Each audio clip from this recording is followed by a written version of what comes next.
Yomoni, leader français de la gestion d'épargne en ligne, et aucoffre.com, achat et revente d'or physique gardé en coffre sécurisé, présente Sud Radio, Osez investir, Thomas Binet. Au sommaire d'Oser investir, mon cher Thomas. C'est la rentrée, Laurence, ça n'aura échappé à personne. On va donc s'intéresser aux dépenses, comment réduire notre budget course sans se priver. Et puis peut-on emprunter de l'argent aujourd'hui facilement alors que le contexte économique est très tendu. Pour en parler, nous sommes avec Bruno Rouleau, délégué général de la Fédération du courtage et du crédit. Et puis on terminera avec l'épargne de précaution. C'est quoi? Ça fonctionne comment? Et comment fait-on pour en créer une? Ecoréseau Business, le magazine de référence des investisseurs, présente Sud Radio, Osez investir, le conseil de la semaine. Alors Thomas, pour démarrer la saison, vous allez donc non pas nous donner un conseil sur l'investissement, mais plutôt sur les dépenses, car c'est bientôt la rentrée forcément, et avec l'inflation, tout le monde cherche à réduire son budget course. Mais est-ce qu'on peut vraiment le faire sans se priver? Oui, Laurence, et c'est même possible sans sacrifier d'ailleurs la qualité. Commençons par l'alimentation. Est-ce que vous savez, Laurence, qu'une famille avec enfants dépense environ 472 € par mois pour se nourrir? Alors pour faire attention à son budget, le premier réflexe, c'est d'organiser ses repas à l'avance. On planifie pour la semaine, on dresse une liste de courses précises et on évite des achats d'impulsion qui alourdissent la note. Il faut aller à l'essentiel. D'accord, donc si on vous suit bien, le secret c'est la planification. Oui. Mais concrètement, qu'est-ce qui marche pour alléger cette fameuse addition en magasin? Un certain nombre de choses. D'abord, comparer les prix au kilo, privilégier les marques distributeurs, mais en regardant quand même bien les étiquettes de composition des produits, et surtout acheter en fonction des saisons. On peut aussi privilégier les producteurs locaux qui vous proposent des produits frais, les promotions en fin de marché, c'est aussi une piste à ne pas négliger. Et pour terminer sur ce point, il ne faut pas non plus négliger les commerces en bas de chez nous. Ils ne sont pas toujours les plus chers et ils vous permettent de gagner du temps et d'éviter les frais pour vous rendre dans les zones commerciales. Ouais, en même temps, parfois on craque, on a le droit aussi à un petit plaisir, un paquet en plus dans le caddie, alors on fait comment? On ne se prive pas, Laurence, quand même, on ajuste. Plutôt que 3 paquets de biscuits, on va en prendre un seul et on va s'adapter. Et puis en cette période de rentrée des classes où il faut remplir les cartables de nos enfants, on compare les prix afin de s'assurer de payer le juste prix. Les mots d'ordre, c'est toujours comparer et arbitrer. Haussmann Executive Search, leader du recrutement sur les métiers de la finance et de l'immobilier, présente Sud Radio, Osez investir, l'invité. L'invité, Thomas, ce matin, nous sommes avec Bruno Rouleau, délégué général de la Fédération du courtage et du crédit qui réunit et représente les acteurs de l'intermédiaire bancaire. Bonjour Bruno Rouleau. Bonjour Laurence, bonjour Thomas, bonne rentrée. Bonjour. À vous aussi Bruno. Bruno Rouleau, le calendrier de la rentrée, il est assez brûlant, ça n'aura là aussi échappé à personne. Le 8 septembre, François Bayrou fera face au vote de confiance du Parlement, qui peut se transformer en vote de défiance. Le 10 septembre, le mouvement On bloque tout et l'agence de notation Fitch, pour ne citer que celle-ci, doit faire connaître la note de la France le 12 septembre. Alors, ma première question, que peut-on attendre sous l'angle économique et financier de cette séquence qui s'ouvre à nous? Oui, parce que sur le plan politique, je ne suis pas compétent pour le faire. Sur le plan économique, et plus particulièrement concernant le crédit, c'est bien évidemment l'impact sur les banques qu'il faut analyser. On entend et on lit de part et d'autre ces derniers temps un certain grippage. En fait, les banques sont dans l'hypothèse, dans la construction de différentes hypothèses en fonction de ce qui va se passer le 8, mais surtout en fonction de ce qui peut passer le 12 et après le 8. Donc aujourd'hui, on a une incidence. En plus, c'est une séquence qui est doublement ou triplement problématique parce que on a aussi la montée en puissance des effets de l'évolution de la taxation des douanes par les États-Unis. Et puis enfin, on a une tension économique et sociale interne en France qui fait que on a une montée des défaillances d'entreprises. Donc les banques sont un petit peu en stress sur plusieurs points et du coup, la délivrance et le robinet du crédit peut en subir les conséquences. Alors on va en parler dans un instant des banques, mais je voudrais rester un instant aussi sur ce qu'a dit Patrick Martin, le président du MEDEF, lors des journées du MEDEF qui se sont déroulées cette semaine. Il a dit « On ne joue pas avec l'économie en pointant l'irresponsabilité des politiques dans cette période. » Alors on risque d'atteindre les 67 000 défaillances d'entreprises en 2025, soit quand même 28% de plus qu'en 2019. Du coup, risque de remonter du chômage, je pense que tout le monde l'aura compris ainsi. Forcément, tout ça va avoir des conséquences. Perte de confiance, donc on n'investit pas ou on n'investit plus. Alors, on n'investit pas ou on n'investit plus, on regarde, et quand je parle à l'investissement, il n'y a pas que l'investissement technologique ou industriel, il y a aussi l'investissement humain qui va avec, et vous faisiez état des conséquences sociales, bien évidemment, et puis surtout, on va essayer de rationaliser, parce qu'en plus de ça, on est dans une période où la digitalisation arrive à peu près dans tous les domaines, donc la priorisation des investissements des entreprises risque de faire des arbitrages, de rendre des arbitrages qui vont être compliqués à vivre socialement. Alors concentrons-nous maintenant effectivement sur le crédit, c'est votre sujet Bruno Rouleau. Quelles vont être les conséquences sur le crédit très concrètement si le scénario que j'ai évoqué en début d'interview se réalise ? Alors, la première chose déjà, c'est l'impact sur la cotation de la France. On a parlé de Fitch, mais après les autres vont suivre très rapidement dans les semaines qui vont arriver. Faut savoir que ça a une incidence sur le taux des dettes qu'émet l'État français, et donc l'OAT ou le TEC, qui est plutôt son marché d'occasion, si vous voulez, fictif. Dans ces conditions-là, il est évident que les banques qui ne se refinancent pas, contrairement à ce qu'on peut entendre de temps en temps sur ces sujets-là, font quand même attention parce que c'est ce qui va déterminer le niveau de provision qu'elles doivent avoir, puisqu'en France, on prête à taux fixe. Donc, on ne va pas avoir de décalage qui va pouvoir se poursuivre comme on a aujourd'hui. Le TEC 10 était hier à 3,52. On a des prêts qui aujourd'hui, sur des maturités de 3,20, sont entre 3,35 et 3,45 là-dessus. C'est-à-dire qu'on est au montant de l'OAT. C'est-à-dire que la banque aujourd'hui ne peut supporter aucune provision pour risque et elle n'a pas de marge de manœuvre sur tout ce qui est ses fonctionnements internes, etc. Est-ce à dire, Bruno Rouleau, que pour le particulier, les taux de crédit risquent de remonter ?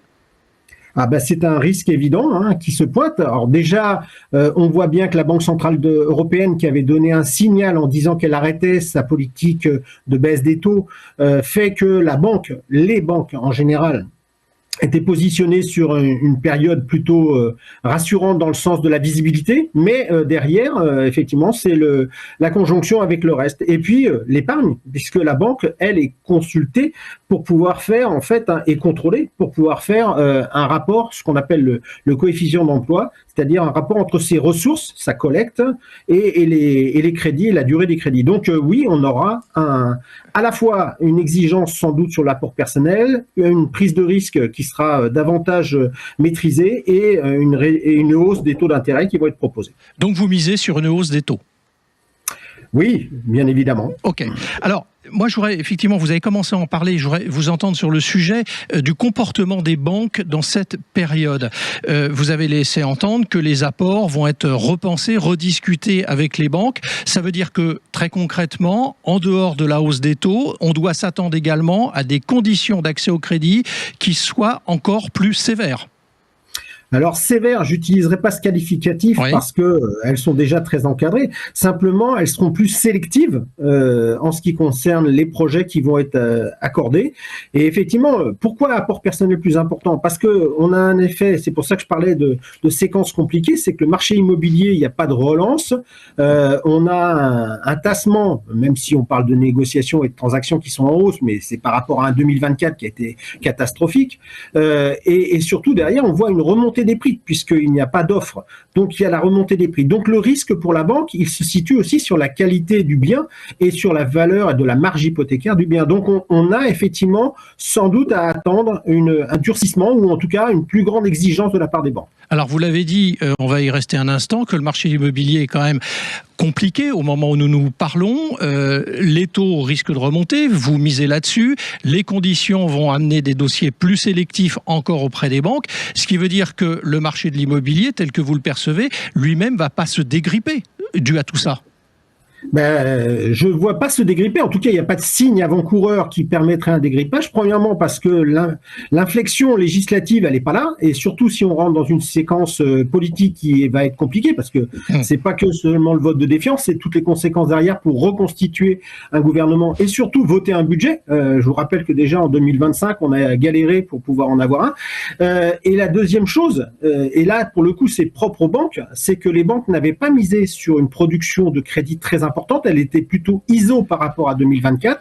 Les banques ont fait le plein sur 2025, sur le premier semestre. On a une progression des crédits de l'ordre de 50%, toujours avec un référentiel très bas, mais il est là, et du coup, elles ne sont pas forcément enclins à pouvoir augmenter et à continuer à progresser dans la production de crédit. Donc, on va avoir une question de rationalité qui va s'imposer aux banques. Alors c'est très intéressant ce que vous dites, ça veut dire qu'au moment où nous nous parlons, la fin août, début septembre, vous dites sur l'antenne de Sud Radio que les banques ont fait le plein au niveau de leurs objectifs, donc ça veut dire que le trimestre qui s'ouvre à nous jusqu'à la fin de l'année, ils vont pas être à l'écoute d'efforts particuliers pour leurs clients. Sauf si jamais on leur donne des gages au niveau politique d'une certaine stabilité et de ne pas avoir durci l'encadrement des banques. Oui, on ça voit n'en bien prend pas de qu'en chemin. Oui, on voit bien l'Italie qui est en train de réfléchir à encore augmenter la taxation sur les flux bancaires. Donc, forcément, on est dans l'Union européenne et on se pose cette question-là. Alors, moi, j'ai une question pour vous. J'ai quasiment une ultime question pour vous, Bruno Rouleau. Alors, moi, je me mets dans la peau du particulier de nos auditeurs qui nous écoutent ce dimanche matin. Ils ont quand même des économies. Tout ça doit les inquiéter parce qu'on voit bien les sondages qui sortent les uns derrière les autres et on voit bien une inquiétude de la part des Français. On fait quoi de ces économies? On les met où? Qu'est-ce qu'on peut faire aujourd'hui concrètement? Concrètement, je vais aller à l'encontre de ce qui se dit beaucoup et de ce qui est espéré de la part de certains acteurs économiques ou politiques. L'épargne de précaution, à mon avis, elle va revenir aussi dans ces périodes d'incertitude comme étant un vecteur. On en parlera dans un instant. Oui, exactement. Alors, même si le livret A a baissé à 1,70 depuis le 1er août, ça reste un élément sûr.